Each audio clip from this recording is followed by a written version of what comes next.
శ్రీ రేణుకా ఎల్లమ్మ తల్లి జ్యోతిష్యాలయం భార్యాభర్తల సమస్యలు, ప్రేమ సమస్యలు, కుటుంబ సమస్యలు, వ్యాపారంలో నష్టం రావడం, మనశ్శాంతి లేకపోవడం, అనుకున్న పనులు కాకపోవడం, కోర్టు సమస్యలు, నరదృష్టి, సంతాన సమస్యలు, పెళ్లి కుదరకపోవడం, ఆరోగ్య సమస్యలు, వాస్తు, ఇంటి సమస్యలు, విదేశీ ప్రయాణం, ధనం నిలకడలేకపోవడం, మీకు ఎటువంటి పర్సనల్ సమస్యలు ఉన్నా జ్యోతిష్యం చెప్పబడను. కోయా గురూజీ లక్ష్మణ్ రాజు గారు. Cell number 8074148455.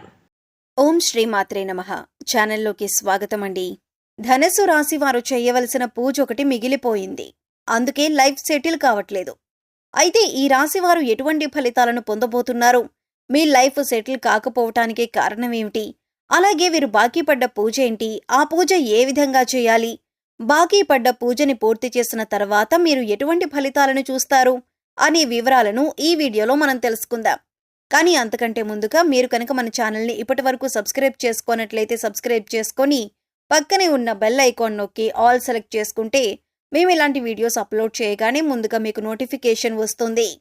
ఇక వివరాల్లోకి వెళితే, ఈ రాశిలో జన్మించిన వారు సన్నగా, పొడవుగా, విశాలమైన నుదురు, పొడవైన ముక్కు కలిగి ఉంటారు.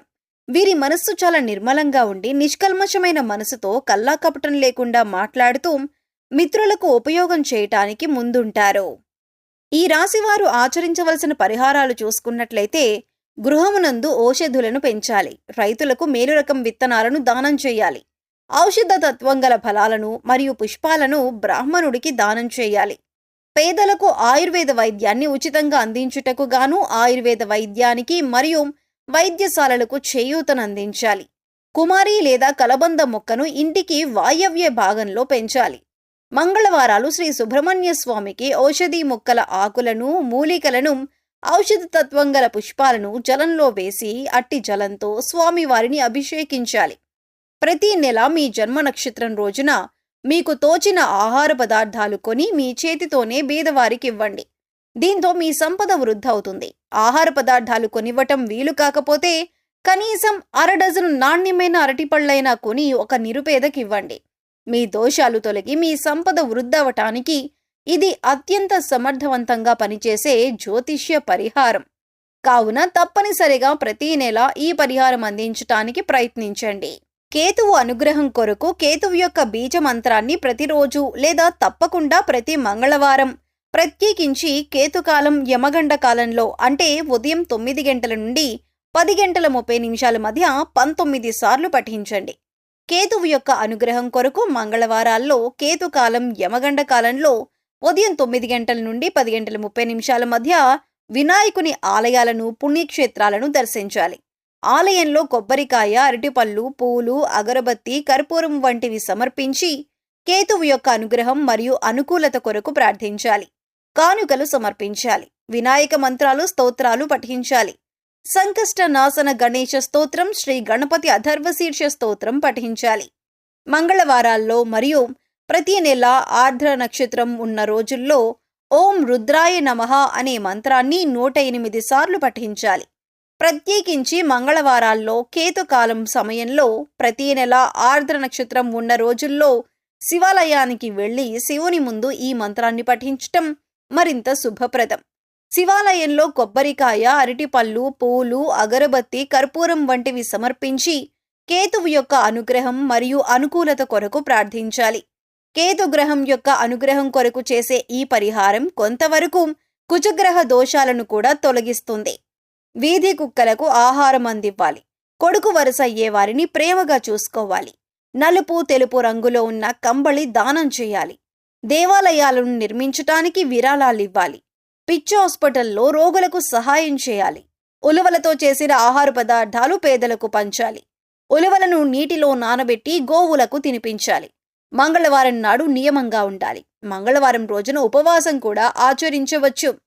కేతువు యొక్క అనుగ్రహం కొరకు మంగళవారాలలో సాంబ్రాణి, నువ్వుల చెట్టు ఆకులు, మారేడు పట్ట, ఏనుగుదంతం వీటిలో మీకు లభించిన వాటిని నీళ్లల్లో వేసి కాచి ఈ నీటితో స్నానం చేయాలి.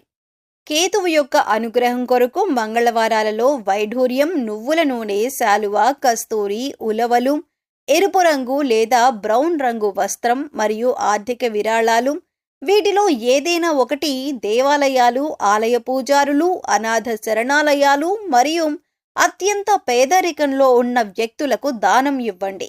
లేదా మీరు ఇవ్వగలిగినంత ఆర్థిక విరాళం ఆన్లైన్ చెల్లింపుల ద్వారా ఏదైనా ప్రసిద్ధ ఆలయానికి పంపండి. కేతువు యొక్క విశేష అనుగ్రహం కొరకు కేతువు యొక్క వస్తువుల దానం, కేతుగ్రహానికి సంబంధించిన వస్తువులతో స్నానం, దేవాలయాల సందర్శన, కేతువు యొక్క అనుగ్రహాన్ని ప్రసాదించే మంత్రాలు మరియు స్తోత్రాల పఠనం వంటివి అశ్విని, మఖ మరియు మూల నక్షత్రాలు మంగళవారంతో కలిసి వచ్చే రోజుల్లో ప్రత్యేకించి కేతుకాల సమయంలో చేయండి.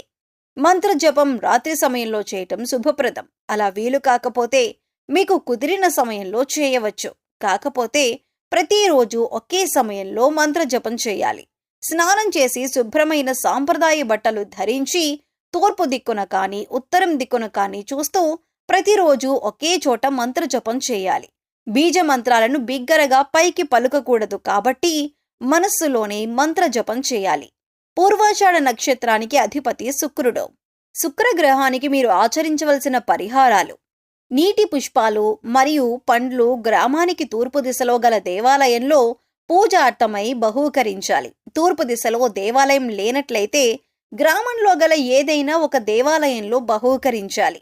ప్రతి గురు మరియు శుక్రవారాల్లో చేపలకు ఆహారం వెయ్యాలి. డబ్బులిచ్చి జీవించి ఉన్న చేపలు కొని వాటిని తిరిగి నీటిలో వదిలేయాలి. అత్తరు మొదలగు సుగంధ ద్రవ్యాలను బ్రాహ్మణుడికి శుక్రవారం నాడు దానం చేయాలి.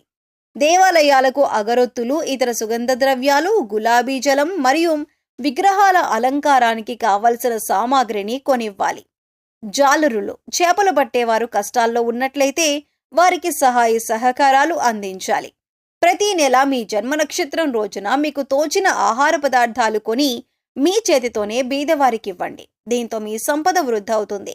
ఆహార పదార్థాలు కొనివ్వటం వీలు కాకపోతే కనీసం అరడజన్ నాణ్యమైన అరటిపళ్ళైనా కొని ఒక నిరుపేదకు ఇవ్వండి.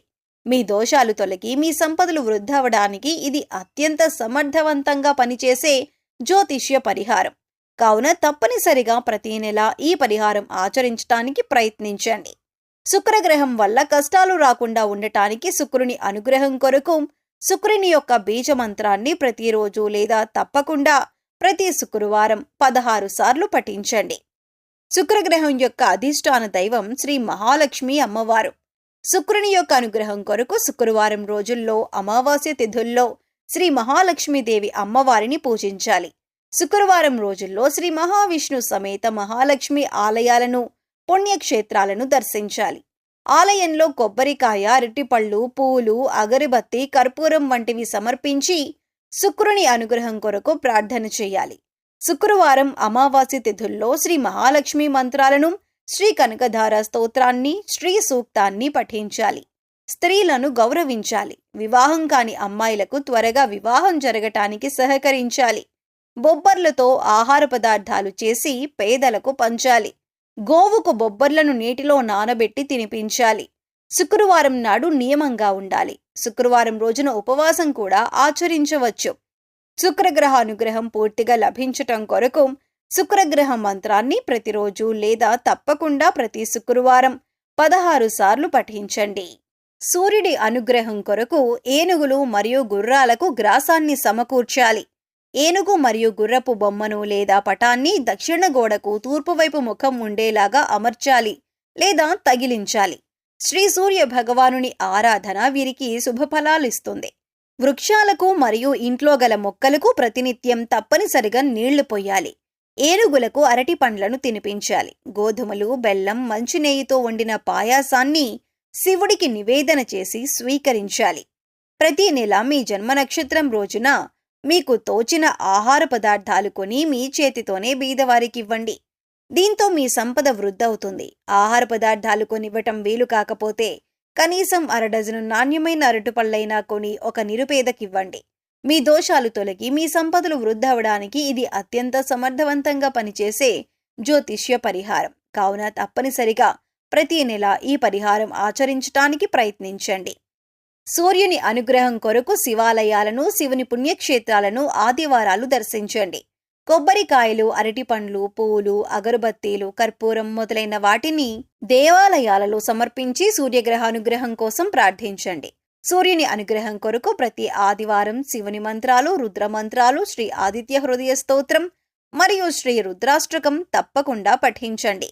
సూర్యుని అనుగ్రహం కొరకు ఆదివారాలలో కుంకుమ పువ్వు, రక్తచందనం, మణిశిల, యాలకులు, దేవదారు, వట్టివేళ్లు, యష్టి మధుకం, ఎర్ర పుష్పాలు, ఎర్ర గన్నేరు పువ్వులు వీటిలో మీకు లభించిన వాటిని నీళ్లల్లో వేసి కాచి ఈ నీటితో స్నానం చేయాలి.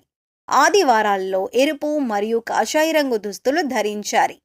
సూర్యుని అనుగ్రహం కొరకు శుభతిథి ఉన్న ఆదివారాల్లో గోధుమలు, బెల్లం, ఖండ చక్కెర, కంచు, రాగి, రక్తచందనం, పద్మములు మరియు ఆర్థిక విరాళాలు వీటిలో ఏదైనా ఒకటి దేవాలయాలు, ఆలయ పూజారులు, అనాథ శరణాలయాలు మరియు అత్యంత పేదరికంలో ఉన్న వ్యక్తులకు దానమివ్వండి.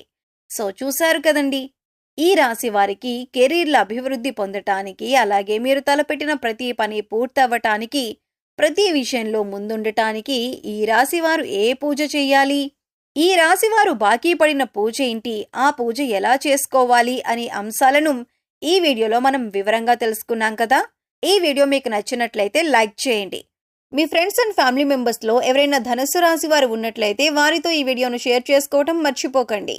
అలాగే ఇప్పటి వరకు మన ఛానల్ని మీరు ఇంకా సబ్స్క్రైబ్ చేసుకున్నట్లయితే సబ్స్క్రైబ్ చేసుకొని పక్కనే ఉన్న బెల్ ఐకాన్ నొక్కి ఆల్ సెలెక్ట్ చేసుకుంటే మేము ఇలాంటి వీడియోస్ అప్లోడ్ చేయగానే ముందుగా మీకు నోటిఫికేషన్ వస్తుంది. మరో చక్కటి వీడియోతో మళ్ళీ కలుసుకుందామండి. ఓం శ్రీ మాత్రే నమః.